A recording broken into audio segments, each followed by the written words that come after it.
Welcome to the sensational debut edition of the Diana Prince Wonder Woman podcast. I'm your host, Diablo Frank. Wonder Woman is one of my top 5 favorite superheroes of all time, and she's easily my number 1 favorite superheroine. She's spent a number of years in the number 1 place as my absolute favorite, and that's quite an accomplishment for a character that's been as consistently poorly written and generally badly handled, treated like a redheaded stepchild by DC as Wonder Woman. To me, Wonder Woman is what I call one of the primordial superheroes. She's one of those characters that I don't remember being introduced to her. She was always there for as far back as I can remember. I'm sure I saw her on merchandise, but I definitely saw her on the Super Friends cartoon where she was the woman superhero. You know, they had Wendy and they had Jaina, and I think Hawkgirl maybe popped up at some point, but really the one woman was Wonder Woman. So, of course, she immediately stood out on those terms. I was raised in my early life by 2 women, so I was kind of sensitive to representations of women in the media. Wonder Woman in the cartoon was a badass. She had the lasso, she had the jet plane, she was strong, she was smart, she was fast, she had a great voice actress. So no problems with how she was handled in the Super Friends cartoon. I also saw the original Wonder Woman pilot movie from 1974 with Kathy Lee Crosby. I had issues with that immediately because she looked nothing like Wonder Woman. She was a blonde. She had the wrong costume. My conception of that movie was it was some sort of a bootleg. Like it was one of those situations where they made a movie and it was called Wonder Woman, but it wasn't supposed to actually feature the real Wonder Woman. Like it was a knockoff or there was some kind of a trademark issue.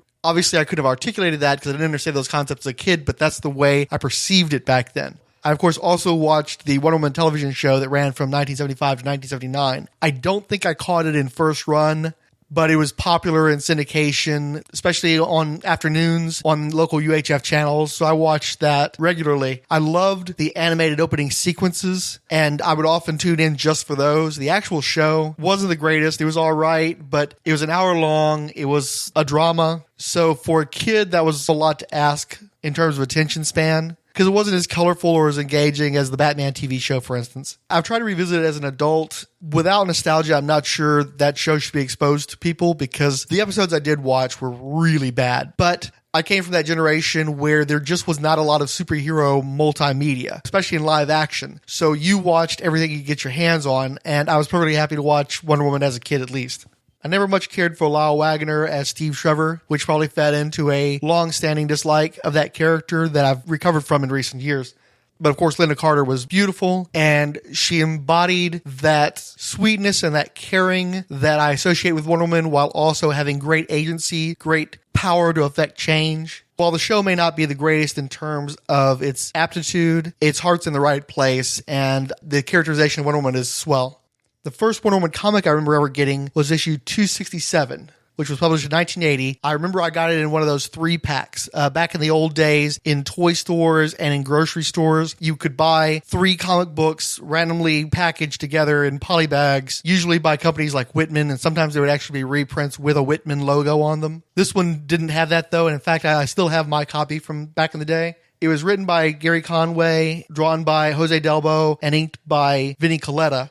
Vinnie Coletta didn't do Delbo any favors, but I still enjoyed the art. It had an Animal Man guest appearance, and I've always had a soft spot for Animal Man, specifically because he was in that Wonder Woman story. And I really like this one sequence where there was a downed enemy plane, if I remember correctly. Wonder Woman was rushing in to investigate. The villain tried to shoot her in the face with a gas. She whips out her lasso and starts spinning it and turns it into a fan to blow it away from herself. I liked that that was something unique to that character. I didn't see characters ever do something like that. Usually they just sort of like fall by the wayside. That never made a lot of sense because you've got gas in the air. You can't just run away from something in the air, but you can blow it away with your lasso. I'd occasionally pick up Wonder Woman comics in the 1980s. Usually I wouldn't actually buy them. They'd be loaners from friends or trades. I wasn't big into Wonder Woman's adventures in that time. I think that was probably during the period when Don Heck was drawing her. I just never liked that artist, and her adventures by reputation, because I've not read a lot of them, were not the best. When I did read Wonder Woman comics back in the 80s, it was for the Huntress backups. She had some pretty cool stories. She had a great character design, and she had some really wonderful artists too. I loved the look of the Huntress strip, but I wasn't a loyal Wonder Woman fan at that point in time. I didn't begin to become a true Wonder Woman fan until the 8th issue of the 1987 series. This was after George Perez had reintroduced the character into the new continuity that came out of the event miniseries Crisis on Infinite Earths. So she was treated as a brand new character with brand new stories to tell. The specific story was called Time Passages, and it was a great primer to the character. What it did was explain her new deal. She debuted as a superhero as a part of the Legends crossover, where Darkseid tried to convince the people of Earth to turn against their heroes and then conquer it for himself as the Lord of Apocalypse. But prior to that, Wonder Woman had gone through the tournament and come to man's world to stop Ares, the god of war, from creating a nuclear holocaust with the United States going up against the USSR. But what was cool about this specific story is it was panels of George Perez art coupled with thick blocks of text. And as a kid, I didn't have a ton of money, so I was always looking for the comic book that would give me the most bang for my buck. This comic that was basically a book, but heavily illustrated and illustrated by somebody as great as George Perez, it was very enticing to me. And it was a great way of getting into the individual characters in the Wonder Woman lore. Mostly, though, the characters reflecting on Wonder Woman. Wonder Woman herself did not have any of these written passages. You had a report drafted by Etta Candy, Wonder Woman's military liaison, who had gone through maneuvers with her and seen how the U.S. military had mistreated her. I think there was one from Steve Trevor. There was one from Julia Capitellis, who was an archaeologist that was helping to integrate Wonder Woman into man's world. I believe there was a diary entry from her daughter, Vanessa Capitellis, that showed how the kids in her school were responding to the appearance of Wonder Woman. It was a wonderful way of getting invested in that character.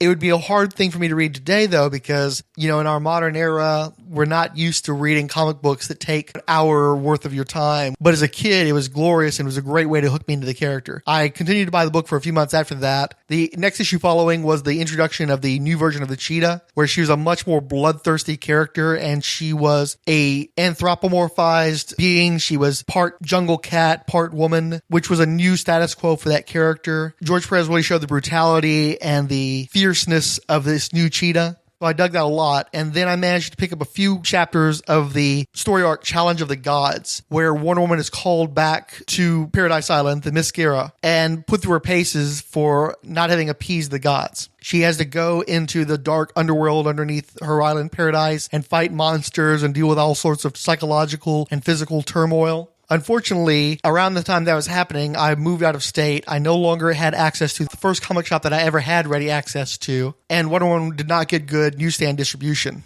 So I was basically forced to give up the title. And when I did have access to Wonder Woman comics after that, it was in guest appearances in books like Superman comics, Action Comics. At the same time that I was getting into Wonder Woman, or actually a few months afterwards, I got into the John Byrne revamp of Superman through discounted back issues, and I continued to buy that book off the newsstand. It was also my first exposure to the proposed Superman Wonder Woman romance, which I hated as a child and continue to hate to this day. If you continue to listen to this podcast in the future, you'll get to hear me drone on and on about that hate. As far as actual Wonder Woman comics, though, I just didn't buy them. I would occasionally find them at the comic shop or on the newsstand, and I'd flip through them. And by the time I was getting back to it, I don't think Perez was drawing the book anymore. And it was a real bait and switch to go from a George Perez cover to Chris Marin and interior art. Actually, the art on Wonder Woman books for some time after Perez left was not to my taste. For instance, Perez decided to build one of DC's line-wide crossovers around the 50th anniversary of Wonder Woman. He called it War of the Gods. And I remember in interviews, he said that the first thing DC wanted to get rid of in the War of the Gods concept was the heavy involvement of Wonder Woman, which was the whole point of him doing the crossover in the first place. Another problem was that Perez was going to draw the book. I'm sure that was a selling point, but he was only doing very loose pencils. The finishes were being done by Cynthia Martin, who I usually like, but the combination of Perez and Martin was not palatable at all. I don't think that was just me. I don't think very many people have very positive things to say about that. And I believe that Romeo Tanghal ended up inking that as well. Tanghal is not one of my favorite inkers. I didn't particularly like him on Perez, although he was a better fit there, but inking over Cynthia Martin, who herself is working over Perez layouts, it just did not mesh very well at all. Plus, a big selling point was these mini posters that they bound into the book. And by mini posters, basically just pinup pages along the lines of what they had in Marvel Fanfare comics back in those days. It was drawn by Chris Sprouse with inks by George Perez. It's a shame that those same roles didn't get switched in the main book and have Perez inking Cynthia Martin. That would have probably been a better looking book, but Perez at that time was busy drawing the Infinity Gauntlet crossover, which he only did for the first 3 issues or so. I think that it's known that Perez has a lot of dislike for Thanos, and that he was very unhappy to have been involved with the Infinity Gauntlet book. He did not find the script to his liking, and I think he had a lot of resentment because on one side, he's battling with DC over all the changes they want to make to War of the Gods and taking away as much of the Wonder Woman aspect of it as possible. And then over at Marvel, he's trying to draw all these characters in one slugfest after another. So Perez wasn't happy with his experiences at DC or Marvel. He basically quit them both. That left Wonder Woman in the wilderness as well. He quit writing Wonder Woman so abruptly that the book actually had to go on a brief hiatus Gatiss. But he did select his successor, William Messner Loebs, as writer. And Jill Thompson had already begun to draw the book. But this was early Jill Thompson. I don't think she ever was a really good fit for the character. She's supposed to be working on a graphic novel that might help to change my mind, but I never cared for her on that book. So when I sampled her in the Wonder Woman special that was being used to introduce this new era of Wonder Woman post-Prez, I was buying that book for the Deathstroke guest appearance because I was big into those type of characters. It was not tasty for me as a Deathstroke appearance. Wonder Woman herself didn't do much for me, and I don't even think I bought it new. I think I pulled it out of the back issue bin. What finally got me to read Wonder Woman on a regular basis was editor Ruben Diaz, or maybe he was an assistant editor, I'm not sure. But anyway, he used to write those little editorial materials in DC Comics where they were trying to hype books of the time. This was the early 90s. They were very into hype.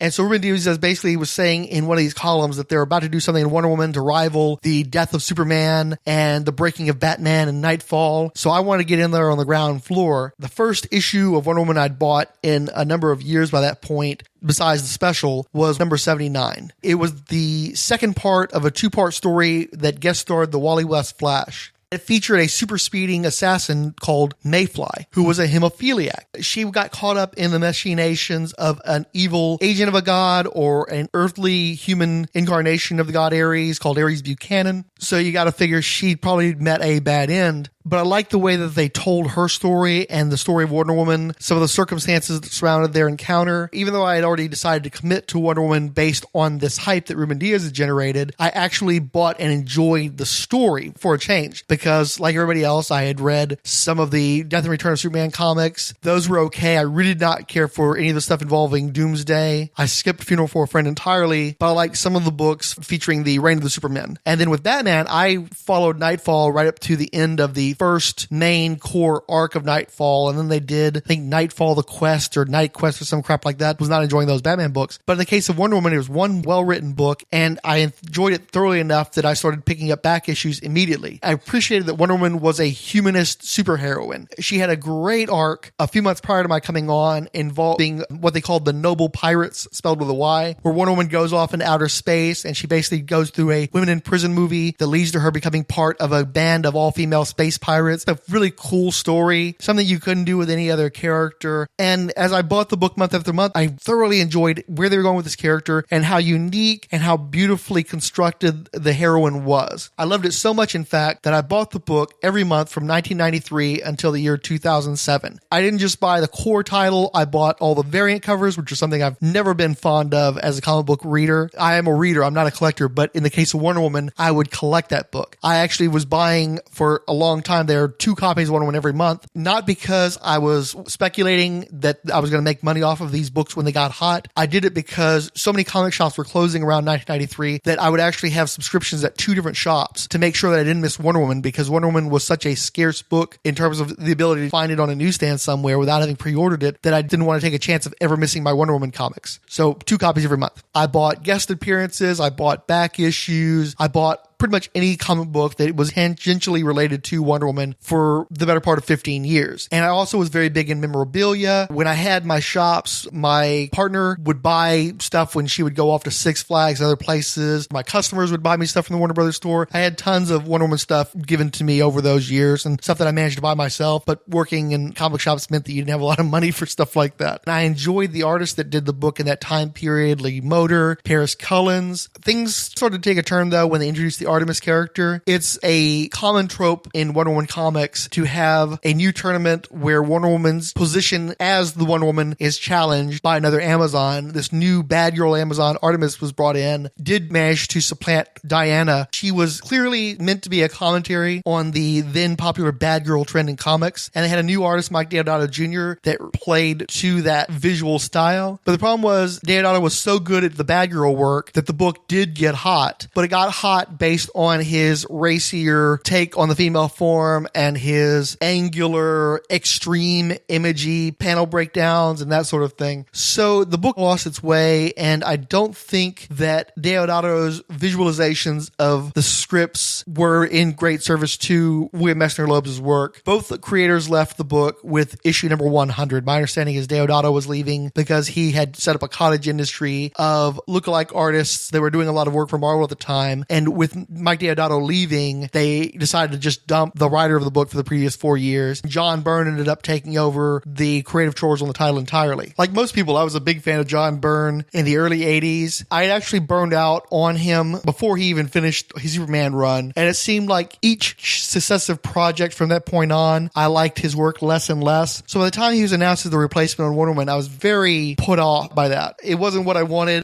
For the 3 years or so that he wrote the book, he introduced all these retro elements, a lot of Robert Kanigher stuff came back during that time period. Byrne's artwork was not what it had been. In the earliest issues, he affected a bit of a Todd McFarlane gloss over his normal style, but he lost interest in that fairly quickly. So I would say I suffered through that period. And then he was replaced by a writer named Eric Luke, who'd been doing a book called Ghost at the time for Dark Horse. That was another writer that I did not feel had a very good handle on the character, did not have very interesting things to say with her. So I struggled through the couple of years he wrote the book. During this time period, Morrison and Porter had started the big JLA book that was a huge success, brought a lot of new readers to DC, but I don't think that Wonder Woman benefited very much from that. The actual Diana Prince Wonder Woman was taken out of that book about 4 or 5 issues into the run and replaced by her mother for a long period of time. But even when Diana was in the book, I never felt like Grant Morrison had anywhere near as good a handle on her as he did on the other JLA characters. Mark Waid and Joe Kelly made a greater effort to do things with Wonder Woman in the JLA, and they were more successful than Grant Morrison, but you didn't really get any classic Wonder Woman material from those stories. The book that was helping to show non-Wonder Woman readers who that character wasn't promoting her terribly well. Meanwhile, by this point, Phil Jimenez had taken over the solo Wonder Woman book. Jimenez is a very George Perez influenced artist, but he had his own take on that particular style that I liked quite a bit. I'd been a fan of his work in the Titans line of books when he was doing those. But one of the books that I enjoyed the least as a DC fan in the 90s was his writing with, I think the fellow's name was Jeff Jensen on Teen Titans. I loathed that book by the time it came to an end. I should have just dropped it. If I had sense and wasn't so involved with keeping up with continuity and keeping up with collections, I would have. Phil Jimenez did a lot of cool things that helped to reintroduce elements of Wonder Woman's lore back into the post-Perez continuity, but he did things that I appreciated in ways that I didn't appreciate them, and I did not enjoy reading his writing to such a degree that after having suffered for years through creators on Wonder Woman on a monthly basis that I didn't care for, I finally stopped bothering to even read the comic I was buying. He was succeeded by Greg Rucka, who I also wasn't a big fan of, but in the modern era, he's one of the more popular Wonder Woman writers. And I did at least read his run, which I can't say for the one prior to it. I found his work derivative. I thought he was pandering. I didn't like a lot of the directions he went in, but he was okay. Going into Infinite Crisis, DC Comics decided to finally cancel the Wonder Woman series that had been running for 200 and some odd issues by that point. And I'm sure the intention was to bring in a bunch of new readers with a number one. But what I'd found is that having really only enjoyed one run of the book in the entire time I'd been buying Wonder Woman comics, that was an excellent opportunity for me to finally say, see ya, I'm done with Wonder Woman. When they relaunched Wonder Woman, the new number one, I bought the book for the first, I think it was 5 issues or so that were written by Alan Heinberg and drawn by Terry Dodson. It wasn't long before I realized that it was not for me. And once Heinberg's story resolved in an annual because he was pushing the schedule of the book back so late that it came out months after the actual numerical series had left his story behind under new short-term prose writer Jodi Picoult in her run that was lambasted. Heinberg had basically just decided that he was going to copy what Jeff Loeb and Jim Lee did on Hush. It's a very basic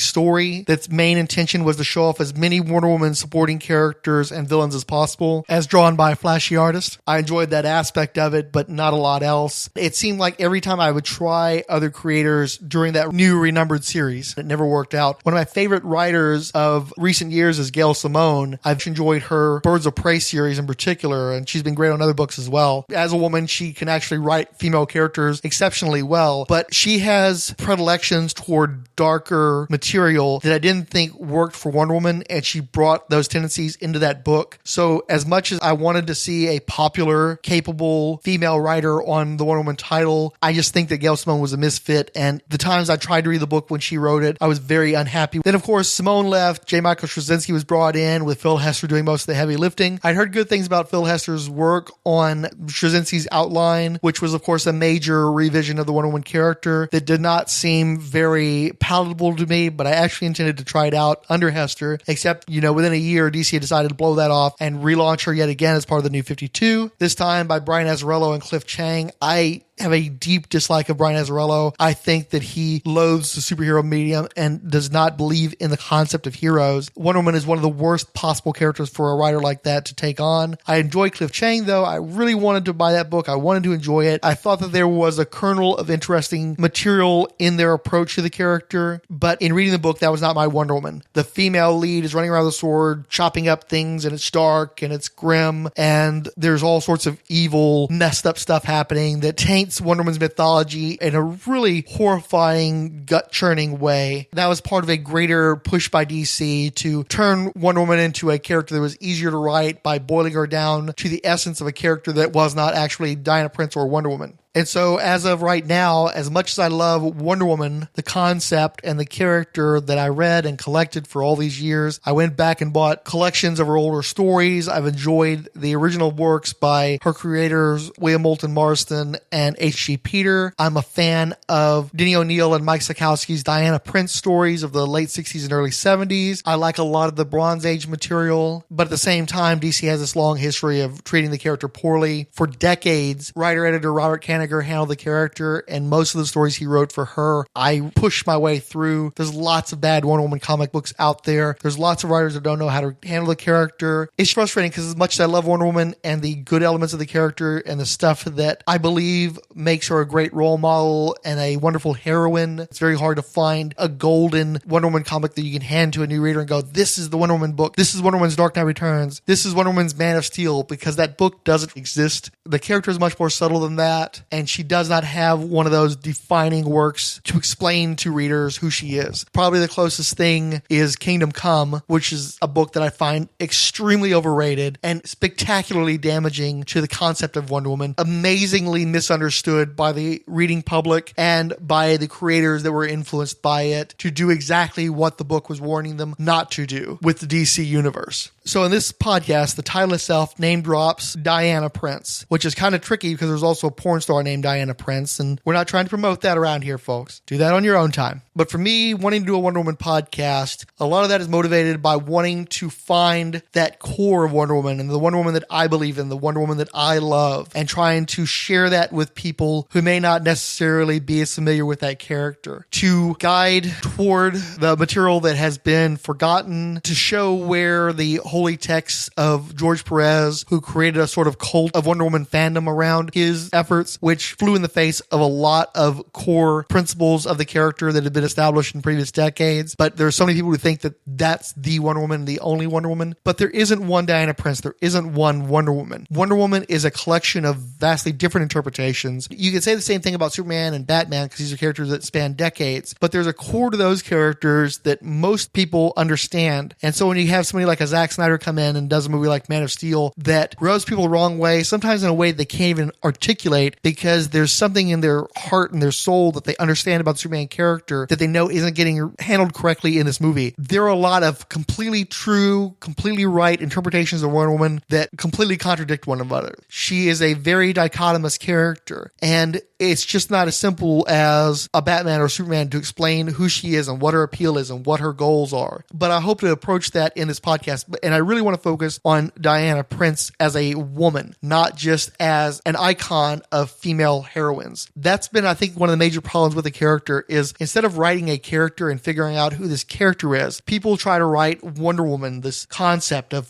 female empowerment and feminism. Or in the case of the Finches, they do everything they can to run screaming away from any kind of socio-political subtext and say, no, this is just an action story that just happens to feature a woman. I think that Wonder Woman can just be in straightforward superhero action stories. I don't think you have to do anything ideological or philosophical with Wonder Woman. And I think that most characters that you feel the weight of importance in writing them tend to fall flat on their face on a pop culture, junk culture medium like comic books. She can just be that adventure heroine, but I think when you try to deny that she's also a female icon, you're probably not understanding the full depth and scope of the character. But at the same time, while this Wonder Woman is an iconic figure, she also needs to be a relatable, interesting character that people can latch on to, that people find entertaining. She needs to be somebody that readers want to spend time with, which in my experience as a retailer and as a reader, I've not seen happen very often. And that's why the character has been able to be so contorted and abused in stories that feature her. So my hope is that with this podcast, we can look not just at Wonder Woman, but at Diana Prince and who that character has been, who that character can be, and try to figure out where the character is within the icon that is Wonder Woman. Plus, I just tend to prefer the weirder, off the beaten path takes of Wonder Woman. Since the 1980s, Wonder Woman has basically been just the mythological heroine, the Thor of the DC universe. And I think she's a lot more interesting if she becomes a frog, or if she's replaced by a horse-faced alien, or she's battling Loki in the Wild West. Wonder Woman isn't just a mythological character. She is a super heroine. She's a space heroine. She's a time traveler. She has team-ups with an infant, toddler, and young adolescent version of herself. She should be weird, wild, wacky. Basically, whatever people have decided to assign her as being, she should be allowed to be more than that one thing. She should be a whole bunch of different great, crazy, fun things to entertain us and to educate us and to enthrall us with her adventures. Or else you end up with a sword-slinging goddess of war that flies in the face of her creator's intentions.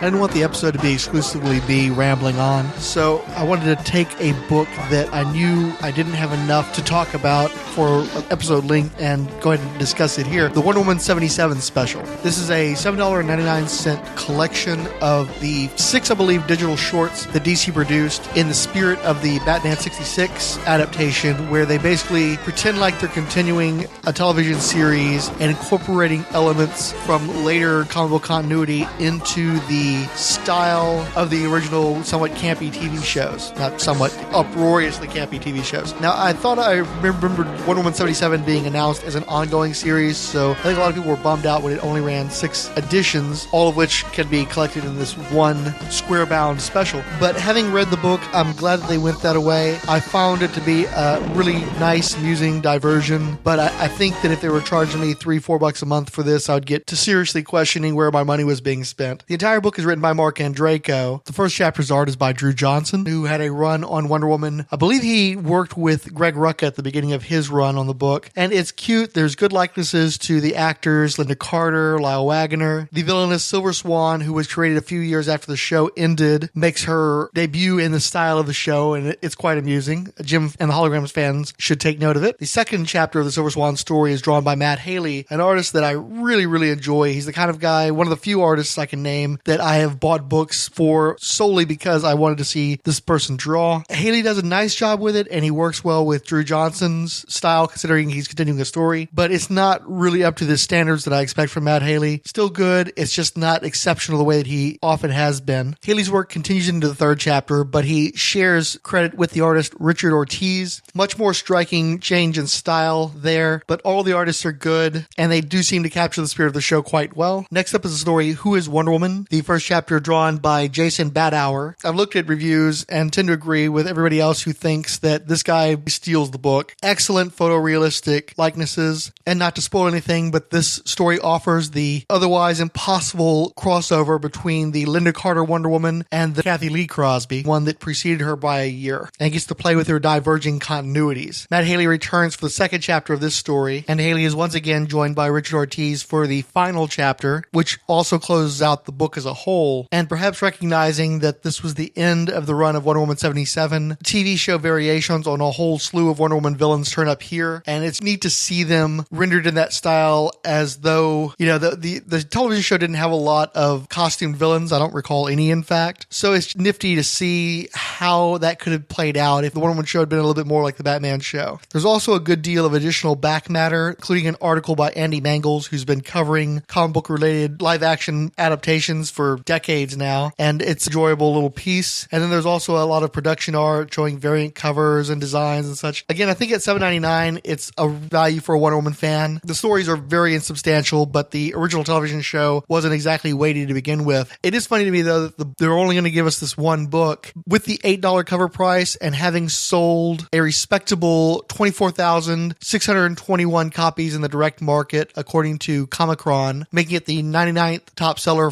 in comic Comics for the month. With that cover price, it made significantly more money than the actual Wonder Woman comic does. So I think maybe they should consider doing maybe a Wonder Woman 77 annual instead of just the one special, especially if they can keep up this level of quality. Again, I wouldn't want to read this on a weekly or monthly basis, but as a once a year treat, I could go down with that. Wonder Woman is the copyright of DC Comics Entertainment. This is a non-profit fan-produced podcast. No infringement of any copyrights are intended, and where copyrighted material appears, it is believed protected under fair use. If you enjoy the show, please feel free to leave a comment on the Diana Prince is the New Wonder Woman blog, the Rolled Spine podcast blog. Write to me at emailofdiablo@yahoo.com, featuring 2 underscores, or just hit me up on Twitter at Commander Blanks or at Rolled Spine. Thank you for listening and have a wonderful week.